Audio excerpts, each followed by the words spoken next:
Das Ziel des Werkstattausflugs 1998 war der Duisburger Zoo. Nach dem Treffen an der Werkstatt, dem Verteilen der Lunchpakete und einer kurzen Busfahrt erreichten wir gegen 9:30 den Eingang Tigerkasse.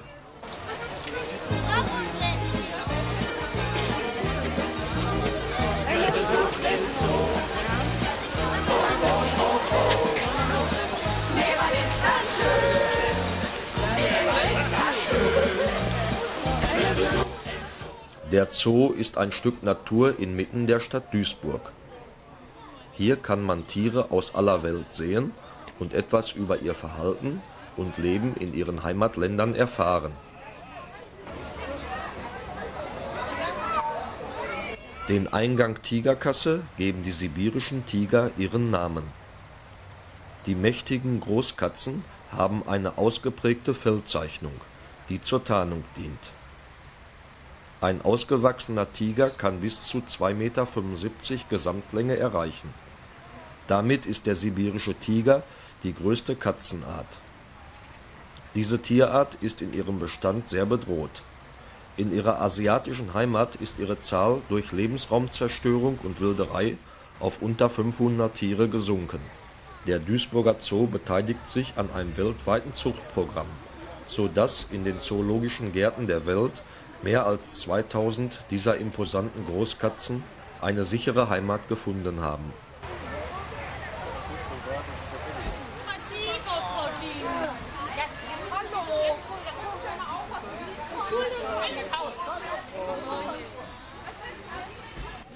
Die gegenüberliegende Freianlage ist der Mandrillfelsen. Ihn bewohnen Affen mit farbigem Gesichts- und Hinterteil. Sie stammen aus dem afrikanischen Urwald und gehören zu den sogenannten Hundsaffen. Ihre Köpfe gleichen nämlich denen von Hunden.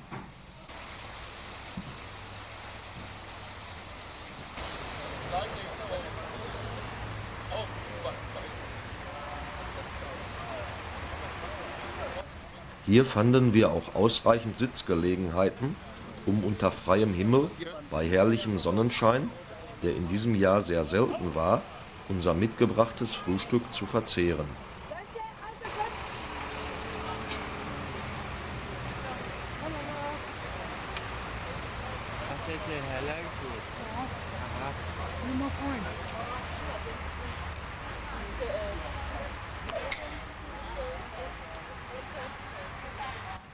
Nach dem Frühstück konnten alle, die wollten, ins Valarium, um sich dort die Show des Jakobiterdelfins und der 2 Beluga-Wale anzusehen.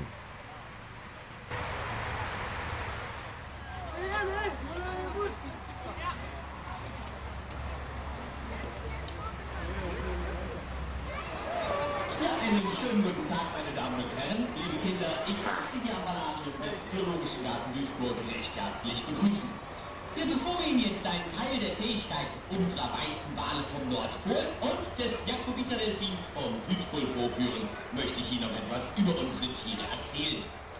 Bei Tierarten sind natürlich Säugetiere und nicht etwa Fische. Sie sind Lungenatmer und atmen durch die auf die Stirn verlagerte Nasenöffnung ein und aus.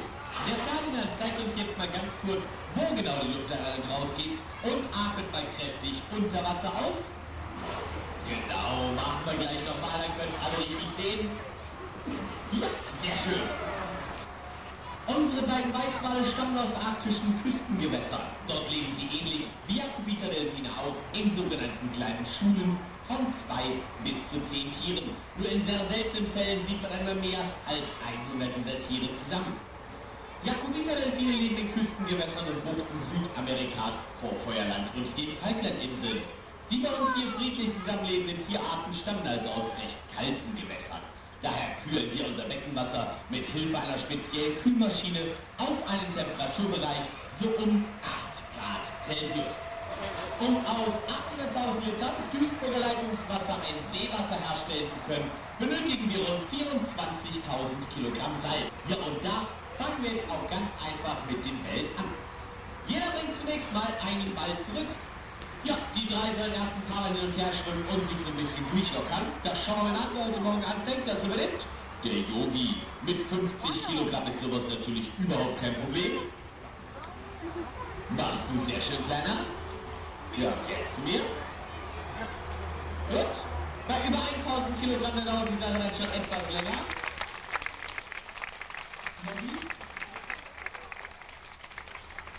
Die hast du gemacht. Und ganz zum Schluss trudelt dann auch der Ferdinand hier ein.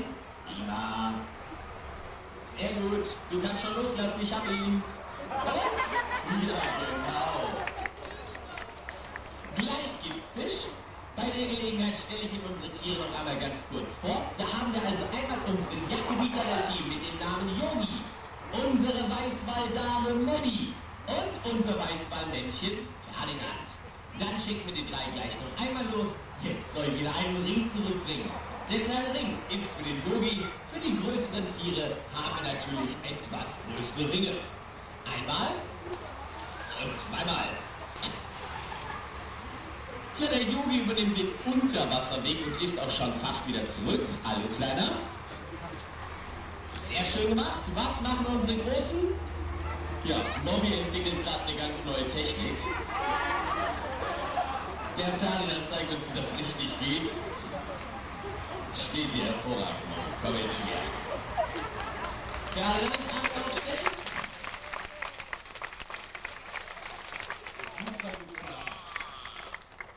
Nobby soll uns mal so 3/4 ihres Körpers zeigen und dazu mal hier außen das Ende der Stange berühren. Dazu brauchen wir erstmal ein bisschen Schwung. Einmal Schwung geholt. Genau. Und dann kann es losgehen. Alles klar. Und Nobby.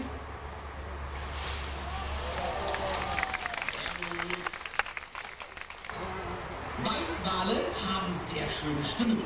Seefahrer nannten früher die Weißwale auch Seekanarien. Aber was soll ich denn das erzählen? Wir haben einmal die Höhen von Nobby, die Tiefen von Ferdinand.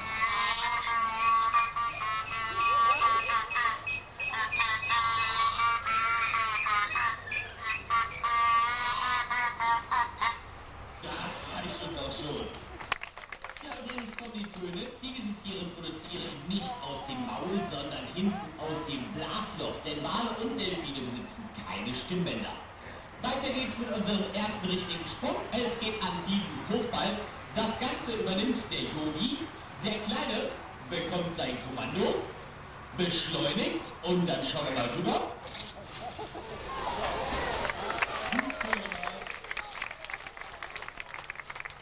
Ja, und dann hängen da auch schon 2 Hochbälle. Die sind jetzt natürlich für unsere weißen Wale. Ferdinand, Nobby, alles klar, ihr zwei. Dann kann's losgehen. Hochball. Was heißt hier nein? Du willst es nicht machen? Pass auf, Ferdinand. Bei Weißwalen, da gibt's einen Trick, der funktioniert immer. Es gibt einen Vorschuss. Und dann geht das Ganze mit doppelt so viel Schwung an die Hochbälle. Überhaupt nicht. Na gut. Ausnahmsweise ein zweiter Vorschuss. Und jetzt lass mich nicht denken. An die Hochbälle. Einmal kräftig Schwung geholt. Und schon geht's los.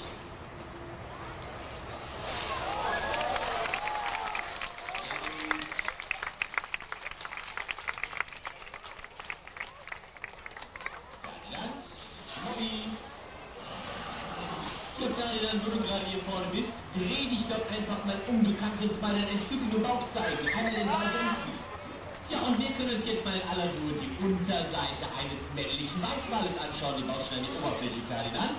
Ja, und der Yogi überspringt mal kurz genau die Stelle, wo sich der kleine Unterschied befindet. Der ist allerdings tief in der Hautfalte versteckt. Yogi, zeig die Stelle nochmal. Genau. Kannst dich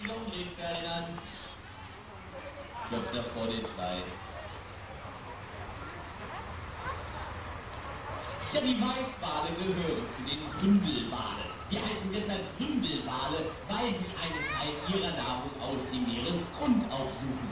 Dort spülen sie mit Hilfe eines Wasserstrahls Krebse, Krustentiere oder ähnliches aus Schlick oder Sand. Das Ganze geschieht normalerweise unter Wasser. Wir wollen das Ganze jetzt mal über Wasser nachstellen, um das ein bisschen deutlicher zu machen. Haben wir eine kleine Nahrungsattrappe vorbereitet. Hier kann man sehr schön einige Seesterne und Tintenfische sehen, die auch zur Nahrung der Weißwale gehören. Und Mobby zeigt uns jetzt mal, wie solche Nahrung aus dem Meeresgrund aufgespült wird. Okay, Mobby, komm ein Stückchen näher und Wassermarsch. Genau, mit solch einem Wasserstrahl flügen wir also praktisch den Bodengrund durch und legen dabei Krebse und Krustentiere frei. Sag mal, wo ziehst du hin, hä? Noch einmal noch. Gut, haben alle gesehen. Mobby wird jetzt gleich an dieser kleinen grauen Kugel dort drüben ziehen und einmal die Glocke läuten. Schwuppelt und Mobby. Der Ferdinand nimmt da drüben bei der Viola das Seil in Empfang und bringt das Ganze dann zu mir rüber. Ja, wieder mit einer unglaublichen Geschwindigkeit. Gut, dann spannen wir die ganze Sache. Die Großen schwimmen schon nach vorne, beide stellen sich dort auf, das heißt, wir nehmen die Köpfe aus dem Wasser, damit sie nicht stören.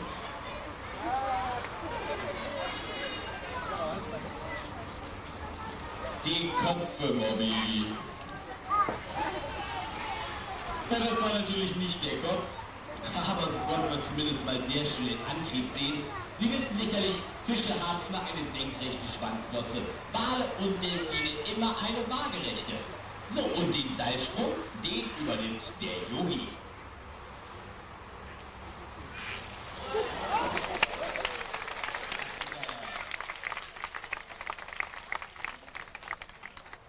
Kleiner, komm schnell her, super gemacht.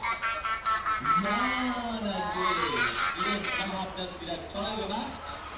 Also gerade hier gewartet habt. Einmal, zweimal. Mit Ferdinand geht's jetzt weiter. Der Ferdinand, der soll mir gleich diese Handkugel hier zurückbringen. Ja, und das Ganze macht er blind. Und wir machen das, um Ihnen einmal zu zeigen, dass Wale, Delfine natürlich auch ein Sonarsystem besitzen.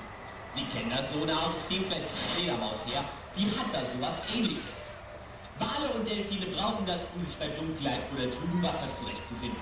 Sie setzen ihr Sonarsystem aber nur dann ein, wenn sie es wirklich brauchen. Ja, und da es taghell ist und das Wasser ganz klar, sieht der Ferdinand überhaupt keinen Grund dazu, sein Sonarsystem einzuschalten. Schummelt, setzen wir da einen Deckel drauf. So, zweites Auge zu. Auch hier kommt jetzt ein Deckel drauf. Der Wal ist blind, muss sein Sonarsystem einschalten. Wir versenken die schwere Hantel für den Ferdinand. Mobby macht das Ganze sehenderweise über Wasser, damit Sie einen Zeitvergleich haben. Für die Hantel von Ferdinand, die sinkt zu Boden, denn nur unter Wasser funktioniert das Sonarsystem. Mobby ist sehenderweise normalerweise etwas schneller, bummelt aber ziemlich rum, sodass der Ferdinand unter Wasser schon längst überholt hat. Und der Ferdinand taucht jetzt gleich hier vorne wieder auf. Und da war genau. Klasse gemacht.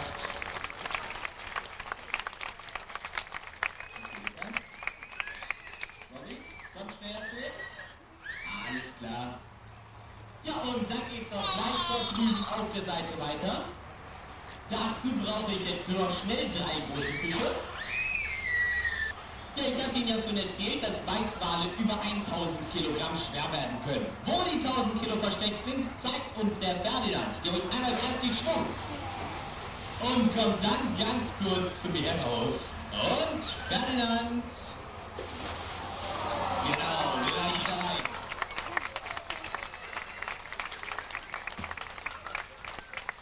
Dann geht's mit dem Turm weiter. Auch das übernehmen unsere weißen Wale. Jetzt holen beide Schwung. Und kommt dann gleichzeitig hier zu mir heraus. Auf geht's ihr zwei. Genau.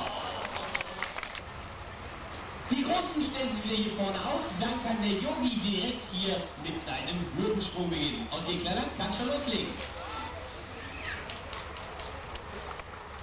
Sehr gut, Yogi.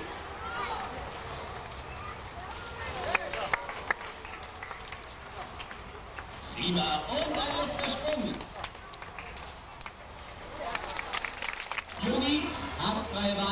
loslegen. Reifensprung. Schwung holt. Los geht's. Ja, beim zweiten Sprung, da verändern wir die Höhe. Yogi richtet sich immer kurz bevor er springt auf diese neue Höhe ein. Diese Tiere können sehr gut aus dem Wasser heraus schon abschätzen, was sich an der Wasseroberfläche befindet. Und das soll der Kleine uns jetzt mal beweisen. Sprung Nummer 2. Und Achtung! Ja, natürlich. Ihr habt das wieder toll gemacht, dass er nichts gemacht hat. Kommt her. Einmal, zweimal. Ja, und jetzt fahren wir eine Runde mit unserem Boot.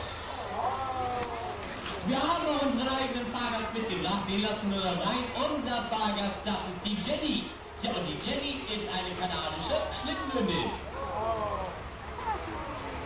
So Jenny, dann komm mal rüber. Und ein gewagter Satz ins Boot. Genau. Den Kopf in Fahrtrichtung. Jenny, wir fahren in diese Richtung. Einmal umdrehen. Ferdinand, du ziehst das Ganze. Los geht's.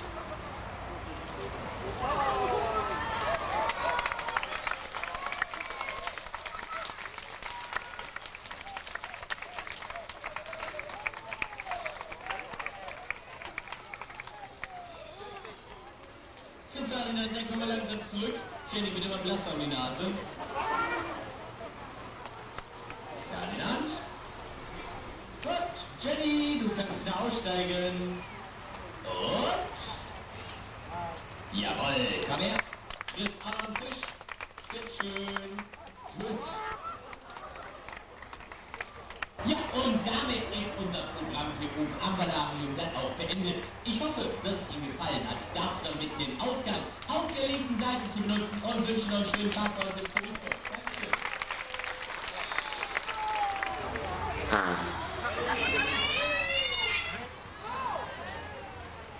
Vom Valarium aus ging es direkt zum Delfinarium. Um 11:30 stand für alle die Delfinshow auf dem Programm. Ähnlich der Walshow führten die Tiere einige Kunststücke vor und ein Tierpfleger erzählte von den Lebensgewohnheiten der Meeressäuger.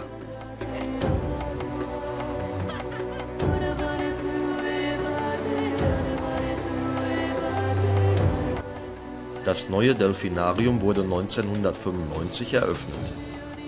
Durch die Scheiben kann man wie bei einem Aquarium in das mehr als 2 Millionen Liter fassende Becken auf eine künstlich angelegte karibische Unterwasserlandschaft blicken und die Delfine in ihrem Lebensraum beobachten, bevor die Show beginnt.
Nach der Delfinshow wurde es höchste Zeit, die mitgebrachten Lunchpakete zu plündern. An verschiedenen Orten im Zoo gab es dazu geeignete Sitzgelegenheiten. Etwa an den Kiosken oder auf der toll gestalteten Autobahnbrücke oder bei der Laterne des betrunkenen Mannes.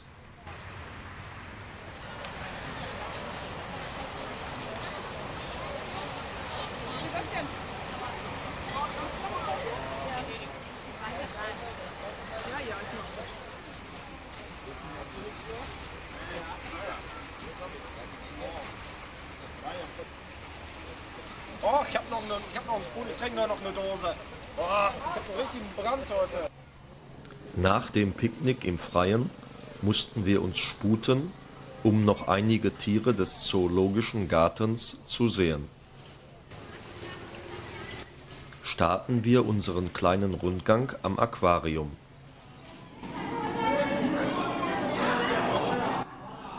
Die Amazonas-Flussdelfine sind eine zoologische Seltenheit. Sie sind außerhalb Südamerikas nur noch in einem anderen Zoo zu sehen. Das verwahrlost und renovierungsbedürftig erscheinende Becken ist wesentlich größer, als man es hier erahnt, und bietet den Delfinen, die in freier Natur in engen Flussarmen leben, eine gute Unterkunft. Um sich jedes Becken des Aquariums mit den Tieren und Fischen sowie das bunte Farbenspiel in der Unterwasserwelt anzusehen, müsste man hier einige Stunden verbringen.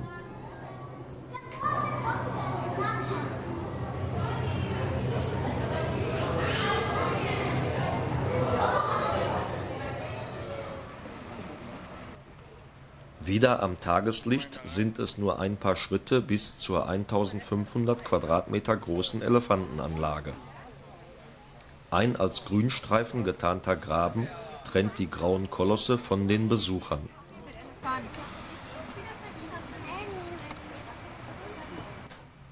Die Lebenserwartung der Elefanten wird dadurch bestimmt, dass sie 6-mal ihre Backenzähne nach Verschleiß erneuern können. Jeder Backenzahn tut ca. 8 bis 10 Jahre seine Dienste. Von der Elefantenanlage aus sticht das leuchtende Flammorange der Kuba-Flamingos ins Auge, die hier friedlich mit unseren heimischen Wasservögeln zusammenleben und sich ständig das Gefieder putzen.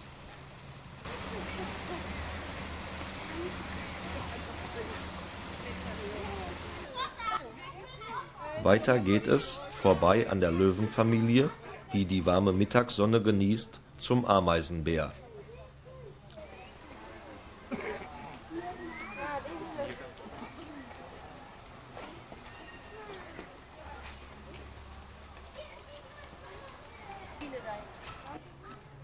Der besitzt eine rüsselförmige Schnauze und eine extrem lange Zunge, die er zum Aufschlecken von Termiten in deren Bauten benötigt.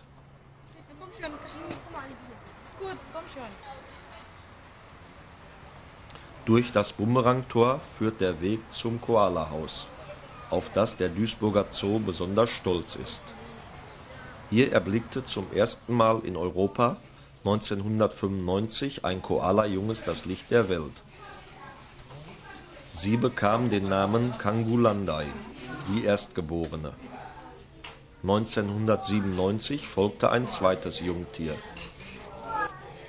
Wussten Sie, dass Koalas außergewöhnlich gut mit ihrem Energiehaushalt umgehen müssen, weil ihre einzige Nahrungsquelle, der Eukalyptus, nur wenig Energie zur Verfügung stellt? Er liefert nur 70% der Energie, die ein Hauskaninchen aufnimmt. Deshalb brauchen die Koalas ungewöhnlich lange Ruhepausen und machen stets einen sympathisch schläfrigen Eindruck. Auf dem Rückweg zu den Bussen ging es noch an einer Gruppe Waschbären, die in einer großzügig und naturnah angelegten Wasserlandschaft leben, vorbei. Warum heißt der Waschbär eigentlich Waschbär? Er ernährt sich gerne von Kleintieren, die sich im Uferschlamm und im Wasser aufhalten. Da diese vom Schlamm befreit werden müssen, wäscht er jede ihm gereichte Nahrung, bevor er sie verzehrt.